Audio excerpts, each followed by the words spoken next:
श्री अकाल तख्त साहब के हुक्म से असीं इकट्ठे होए, मान साहब भी नाल आए। असीं सारिਆਂ ने इको एक बेनती की कि इकट्ठे होके बंदी सिखां नूं सिखाईए। इलैक्शन आया, असीं मान साहब नूं बेनती की कि जिवें थोनू असीं सिख पंथ ने पार्लीमेंट इलैक्शन लड़ा के जेल चों कढ़ाया सी, भाई रणजीत सिंह नूं जेल च कढ़ाया सी, अज तमिलनाडु के लोगों ने राजीव गांधी के कातलों नूं जिन्हों कतल किया उन्होंने जेल च कढ़ाया है, तो की अपना फर्ज नहीं बनता? मान साहब जित रहे। मैं मान साहब नूं आ भी बेनती की कि मान साहब अकला 1.5 साल का इलैक्शन है, 1.5 साल बाद तुसी जिहड़े मर्जी सीट से मंग लियो, असीं थोड़ी मदद करांगे, तुहानूं MP बना देंगे। ऐकती इकट्ठे हो जाइए, पंथ इकट्ठा हो जाइए, क्योंकि आ परिवार इंसाफ चाहते हैं। 32 साल एक जेल च रहना, वो भी 8 बाय 8 फुट के कमरे च रखना बहुत ज्यादा मुश्किल है। मिस्टर सुखबीर बादल, तेरे पापे ने छड्डिया उम्र कैदी गुरमीत पिंकी, मेरा ख्याल उसका नाम गुरमीत सिंह पिंकी है, जिन्हें बहुत नौजवान फड़े ते फड़ाए ते मरवाए, कैट उन्होंने छड्डिया उम्र कैदी नूं। तेरी सिफारिश से 4 पुलिस अफसर छड्डे यूपी दे, तेरी सिफारिश से। मिस्टर सुखबीर बादल, तेरी सिफारिश, तुसीं उन्हां ते परोपकार कीते, साडे ते नहीं कीता। फिर तुसीं छड्डिया राम रहीम नूं, जिन्हां ने गुरु गोबिंद सिंह जी महाराज दी पोशाक पा के ड्रामा कीता सी, जाण तो पहलां उहदा केस वापस लिया। तुसीं परोपकार कीता कौम दे दुश्मनां ते, कौम दे हामियां ते नहीं। झूठ ना बोलो, ना बुलवाओ। तुसी किसी ने ठीक ही किया, झूठों ने झूठों से कहा कि सच बोलो। ये जिन्ने तुसी रले हो झूठियां दा टब्बर, झूठ ही बोली तुरे जाते हो तो नाल कही जाते सच बोलो। ये गंदियां आदतां छड्ड दिओ। असीं मान साहब नूं बेनती की कि जिवें थोनू असीं सिख पंथ ने पार्लीमेंट इलैक्शन लड़ा के जेल चों कढ़ाया सी, भाई रणजीत सिंह नूं जेल च कढ़ाया सी। समूह संसार भर विच वसदे गुरसिख वीर भैन भरा, गुरु रूप गुरु स्वरूप साध संगत जीओ, गुरु सवारे खालसा जीओ, वाहिगुरू जी का खालसा वाहिगुरू जी की फतेह। मैं आप जी नूं संबोधन इस करके हो रहा क्योंकि जवाब देना मैं सुखबीर सिंह बादल दा, जिन्हें गप मारी है कल एक बहुत तगड़ी। मैनू कदी उन्हां दा जवाब नहीं मिलिया, उन्होंने मैं कोई जवाब पुछे ने, जिहड़ी गल मैं करदा वो ना प्यो उहदे बाप ने ही जवाब दिता, ना उन्हें ना कदी अकाल तख्त ते बैठे ग्रंथी जिहड़ा हरप्रीत सिंह है, ना ही प्रधान प्रबंधक कमेटी दे ने। लेकिन अज जिहड़े उन्हें झूठ मारिया, उन्हें गप मारी आ भाषण करदिआं कि भाई रणजीत सिंह नूं भी मेरे पापा ने छड़ाया सी, ते मान साहब नूं भी असीं छड़ाया सी इलैक्शन लड़ा के, ते हुण असीं राजोआणे नूं भी इस तरह ही छड़ाउणा है, तुसीं वोटां पाओ। तो पहली गल तो किसी भी छड़ाउण जदों छड़ाऊगा उदों देखांगे। लेकिन जिहड़ा कुकर्म करदा रहा लगातार 30 साल प्रकाश सिंह बादल ते उहदा पुत्तर, ते वो अज दुध धोते बनते आ, ते बन नहीं देने। असीं रणजीत सिंह नूं इन्हां छड़ाया हुंदा तो मैं इन्ना आसान फरामोश नहीं कि मैं मनुकर हुंदा।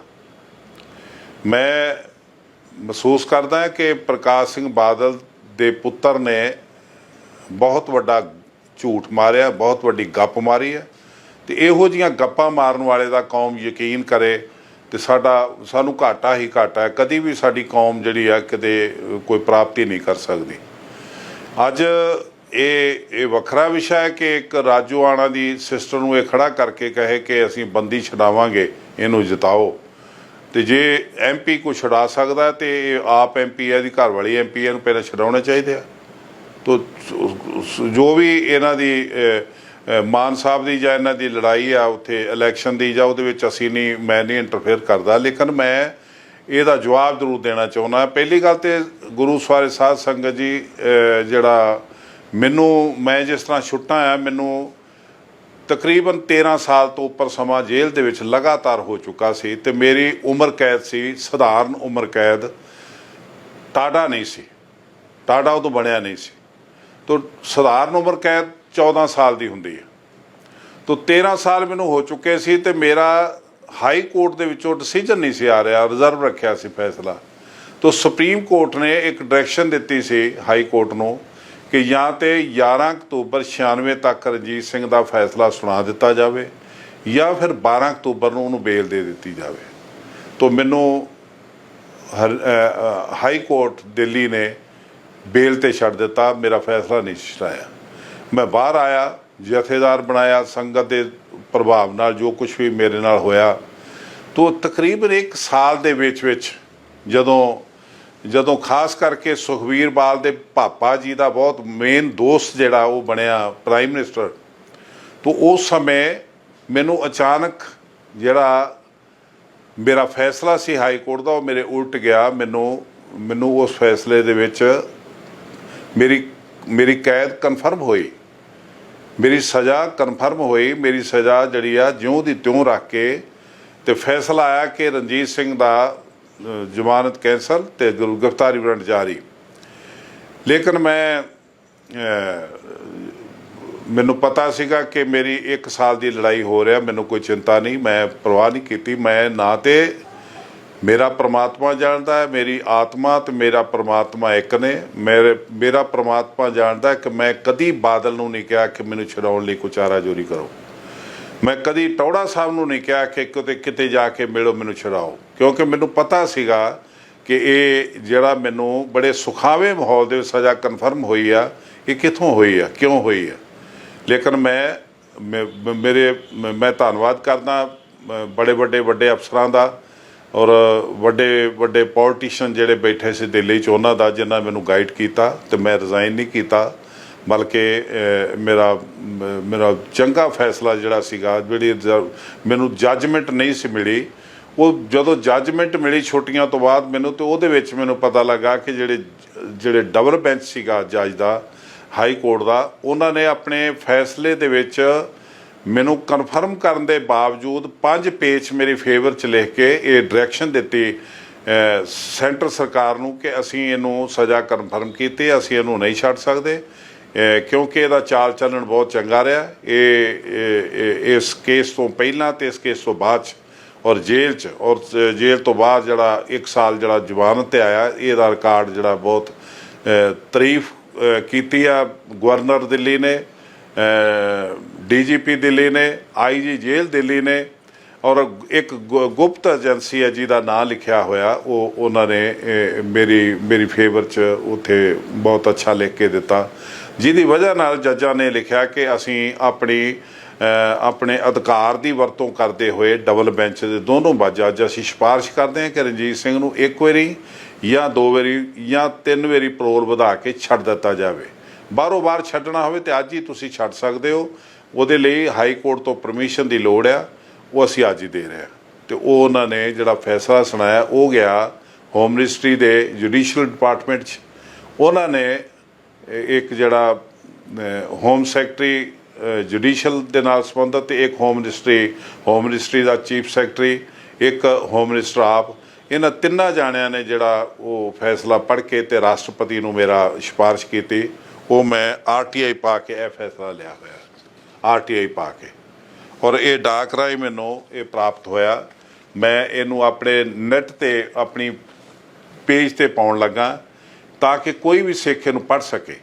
ਇਹ RTI ਜਿਹੜੀ ਆ, ਇਹ RTI ਪਾ ਕੇ ਮੈਂ ਜਿਹੜਾ ਮੈਟਰ ਲਿਆ 16 ਪੇਜ ਦਾ ਹੈ ਤਕਰੀਬਨ, ਅਤੇ ਇਹ ਤਕਰੀਬਨ government of India ministry of home affair judicial wing CS division Delhi ਦੇ ਵਿੱਚ ਜਦੋਂ ਇਹ ਜੱਜਮੈਂਟ ਜਿੱਥੇ ਜਾਂਦੀ ਆ ਹੋਮ ਮਿਨਿਸਟਰੀ 'ਚ, ਉੱਥੇ ਉਹਨਾਂ ਨੇ ਜਦੋਂ ਇਹ ਹੋਮ ਮਿਨਿਸਟਰੀ ਨੇ ਅੱਗੋਂ ਆਪਣਾ ਫੈਸਲਾ ਲਿਆ ਅਤੇ ਉਹਨਾਂ ਨੇ ਇਸ ਫੈਸਲੇ ਦੇ ਵਿੱਚ ਤਕਰੀਬਨ ਜਿਨ੍ਹਾਂ ਨੇ ਮੇਰੀ ਹੱਕ 'ਚ ਸਿਫਾਰਿਸ਼ ਕੀਤੀ ਆ, ਪੁਲਿਸ ਅਫਸਰਾਂ ਨੇ ਜਾਂ DGP ਨੇ ਜਾਂ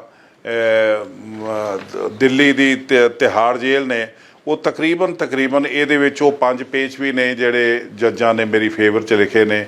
ਇਹਦੇ ਵਿੱਚ ਉਹ ਮੇਰੇ ਹੱਕ 'ਚ ਜਿਹੜੀਆਂ ਆਉਣ ਵਾਲੀਆਂ ਦਲੀਲਾਂ ਸੀ ਉਹ ਵੀ ਦਿੱਤੀਆਂ ਗਈਆਂ ਨੇ।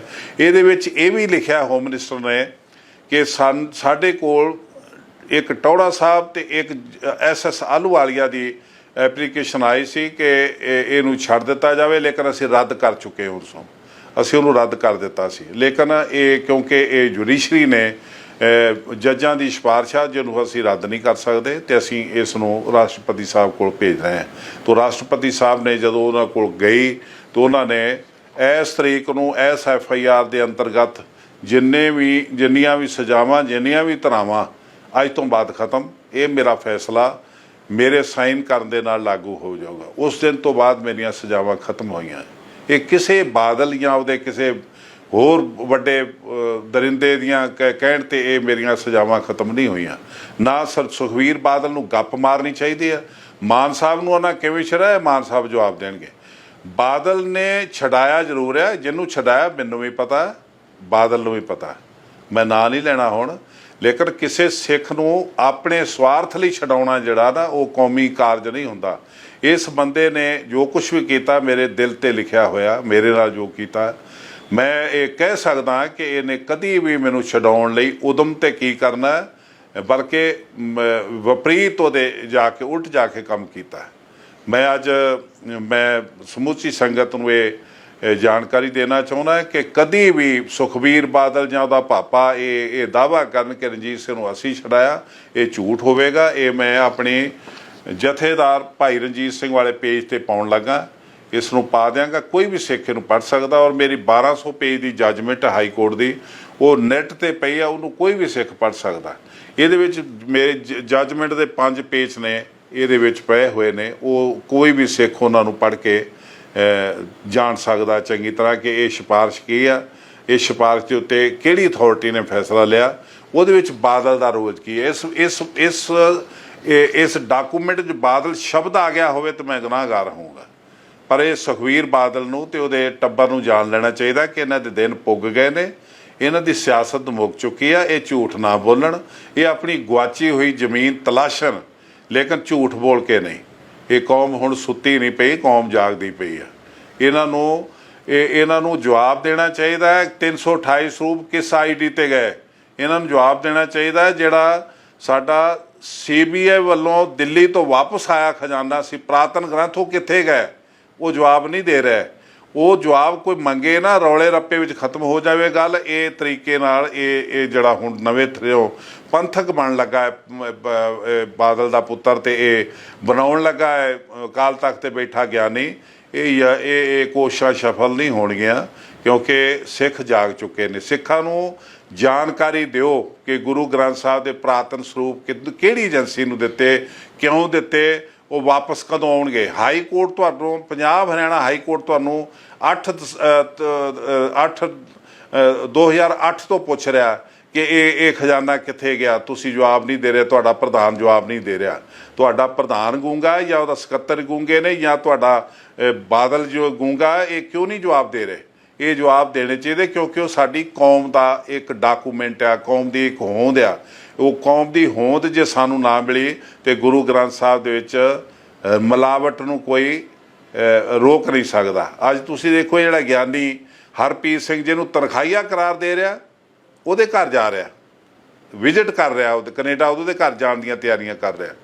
ਜਿਹਨੂੰ ਇਹਨੇ ਕਈ ਮਹੀਨੇ ਪੁੱਛਿਆ ਕਿ ਇਹ PDF ਜਿਹੜੀ ਫਾਈਲ ਹੈ, ਕੰਪਿਊਟਰ ਫਾਈਲ ਹੈ, ਤੁਸੀਂ ਕਿੱਥੋਂ ਚੋਰੀ ਕੀਤੀ, ਅੱਜ ਉਹਦੇ ਘਰ ਮਹਿਮਾਨ ਬਣ ਕੇ ਜਾਣ ਲੱਗਾ। ਤੋ ਇਹ ਪੁੱਛਣਾ ਤੇ ਚਾਹੀਦਾ ਸੀਗਾ ਭਵਨ ਨੂੰ ਕਿ ਇਹ PDF ਜਿਹੜੀ ਆ ਚੋਰੀ ਕਿਸ ਤਰ੍ਹਾਂ ਹੋਈ, ਕਿਹਨੇ ਕੀਤੀ ਤੇ ਇਸ ਜਗ੍ਹਾ ਕਿਵੇਂ ਪਹੁੰਚ ਗਈ। ਪਰ ਇਹ ਜਿਹੜੇ ਲੋਕ ਨੇ ਇਹ ਸਮਝਦੇ ਨੇ ਕਿ ਲੋਕਾਂ ਦਾ ਦਿਮਾਗ ਹੈ ਨਹੀਂ, ਅਸੀਂ ਅੱਜ ਗੱਲ ਕਰਦੇ ਹਾਂ ਤੇ ਭੁੱਲ ਜਾਂਦੇ ਨੇ। ਇਸ ਬੰਦੇ ਨੇ ਵਾਰੀ ਕਿਹਾ ਅਸੀਂ ਸਜ਼ਾਵਾਂ ਦੇਵਾਂਗੇ, ਅਸੀਂ ਐਂ ਕਰਾਂਗੇ, ਲੇਕਿਨ ਕੁਛ ਨਹੀਂ ਹੋਇਆ। 328 ਸਰੂਪ ਕਿਸ ID ਤੇ ਗਏ ਉਹ ਨਹੀਂ ਦੱਸ ਪਾਏ। ਜਿਹੜੇ ਗੁਰੂ ਗ੍ਰੰਥ ਸਾਹਿਬ ਦੇ ਪੁਰਾਤਨ ਸਰੂਪ ਸੀ, 502 ਗੁਰੂ ਗ੍ਰੰਥ ਸਾਹਿਬ, 2 ਦਸਮ ਗ੍ਰੰਥ ਔਰ 28 ਹੁਕਮਨਾਮੇ, 2 ਜਨਮ ਸਾਖੀਆਂ ਦੇ ਖਰੜੇ, ਉਹ ਸਾਨੂੰ ਲੱਭ ਨਹੀਂ ਰਹੇ। ਸਾਡੇ ਲਈ ਬੜੀ ਚਿੰਤਾ ਦਾ ਵਿਸ਼ਾ ਹੈ। ਇਹ ਪ੍ਰਕਾਸ਼ ਸਿੰਘ ਬਾਦਲ ਦਾ ਪੁੱਤਰ ਸੱਚ ਬੋਲੇ ਤੇ ਉੱਥੇ ਬੋਲ ਕੇ ਦੱਸੇ ਵੀ ਉਹ ਕਿਹਨੂੰ ਦਿੱਤੇ, ਕਿਉਂ ਦਿੱਤੇ ਤੇ ਕਦੋਂ ਵਾਪਸ ਆਉਣਗੇ। ਇਹ ਜਨਤਾ ਨੂੰ ਗੁੰਮਰਾਹ ਕਰਨ ਲਈ ਉਲਟੇ ਸਿੱਧੇ ਬਿਆਨ ਨਾ ਦੇਵੇ। ਤਾਂ ਮੈਂ ਸਮੂਹ ਸੰਗਤ ਨੂੰ ਇਹ ਬੇਨਤੀ ਕਰਦਾ ਕਿ ਮੇਰਾ ਡਾਕੂਮੈਂਟ ਜਿਹੜਾ 16 ਪੇਜ ਤੋਂ ਜ਼ਿਆਦਾ ਨੇ, ਇਹ ਹਾਈ ਕੋਰਟ ਦੇ ਆਰਡਰ ਨਾਲ ਬਣਿਆ। ਹਾਈ ਕੋਰਟ ਦੇ ਹੁਕਮ ਦੇ ਨਾਲ ਇਹ ਹੋਮ ਮਿਨਿਸਟਰੀ ਚੋਂ ਇਹ ਬਣ ਕੇ ਮੇਰੀ ਸਿਫਾਰਿਸ਼ ਗਈ ਤੇ ਰਾਸ਼ਟਰਪਤੀ ਨੇ ਮੈਨੂੰ ਛੱਡਿਆ। ਇਹਦੇ ਵਿੱਚ ਬਾਦਲ ਪਰਿਵਾਰ ਦਾ ਜਾਂ ਬਾਦਲ ਸਰਕਾਰ ਦਾ ਇੱਕ ਲਫ਼ਜ਼ ਵੀ ਆਉਂਦਾ ਹੋਵੇ ਤੇ ਮੈਂ ਉਹਦੇ ਲਈ ਦੋਸ਼ੀ ਹੋਊਂਗਾ। ਤੁਸੀਂ ਆਪ ਪੜ੍ਹ ਸਕਦੇ ਹੋ, ਮੈਂ ਉੱਤੇ ਪਾਉਣ ਲੱਗਾ ਇਸ ਨੂੰ। ਕਦੀ ਵੀ ਮੈਂ 1999 ਦੇ ਵਿੱਚ ਮੈਂ ਇਹ ਅਪੀਲ ਕਰ ਚੁੱਕਾ ਅਕਾਲ ਤਖਤ ਦੇ ਉੱਤੋਂ ਸਾਹਿਬ ਤੋਂ ਖਲੋ ਕੇ ਕਿ ਇਸ ਬੰਦੇ ਦਾ ਕਦੀ ਸਿੱਖ ਆਪਣੀ ਲਾਈਫ ਦੇ ਵਿੱਚ ਯਕੀਨ ਨਾ ਕਰਨ। ਇਹ ਬੰਦਾ ਸਾਡੀ ਕੌਮ ਤੇ ਅੰਬਰਵੇਲ ਬਣ ਕੇ ਪਿਆ ਹੋਇਆ। ਇਸ ਨੇ ਸਾਡਾ ਸਿੱਖੀ ਦਾ ਰੁੱਖ ਸੁਕਾਤਾ। ਅੱਜ ਜੋ ਹਾਲਤ ਆ ਪੰਥ ਦੀ, ਅਕਾਲੀ ਦਲ ਦੀ, ਪ੍ਰਬੰਧਕ ਕਮੇਟੀ ਦੀ, ਅਕਾਲ ਤਖਤ ਦੀ, ਉਹ ਤੁਸੀਂ ਸਾਰੇ ਜਾਣਦੇ ਹੋ। ਤੇ ਇਹ ਪਿਓ ਦਾ ਪੁੱਤ ਅਜੇ ਵੀ ਪਿਓ ਪੁੱਤਰ ਹਾਲੇ ਉਹਨੂੰ ਛੱਡਣ ਨਹੀਂ ਚਾਹੁੰਦੇ, ਜੋਕਾਂ ਦੀ ਤਰ੍ਹਾਂ ਚੰਬੜੇ ਹੋਏ ਨੇ ਔਰ ਕਹਿੰਦੇ ਨੇ ਕਿ ਹੋਵਾਂਗੇ ਤੇ ਅਸੀਂ ਹੋਵਾਂਗੇ, ਨਹੀਂ ਤੇ ਕੋਈ ਨਹੀਂ ਹੋਊਗਾ। ਇਹ ਹੁਣ ਤੁਹਾਡਾ ਇਹ ਕਰਮ ਆ, ਤੁਹਾਡਾ ਸਹਿਯੋਗ ਆ, ਤੁਹਾਡਾ ਆਪਣਾ ਫੈਸਲਾ ਹੈ ਜੇ ਜੋ ਕੁਝ ਵੀ ਤੁਸੀਂ ਕਰਨਾ ਚਾਹੁੰਦੇ ਹੋ। ਲੇਕਿਨ ਇਸ ਝੂਠ ਦੇ ਪਲੰਦੇ ਤੋਂ, ਇਸ ਝੂਠ ਦੀ ਪੰਡ ਤੋਂ ਆਪਣਾ ਭਾਰ ਘਟਾ ਲਓ, ਇਹਨੂੰ ਸਿਰ ਤੋਂ ਲਾ ਕੇ ਸੁੱਟ ਦਿਓ।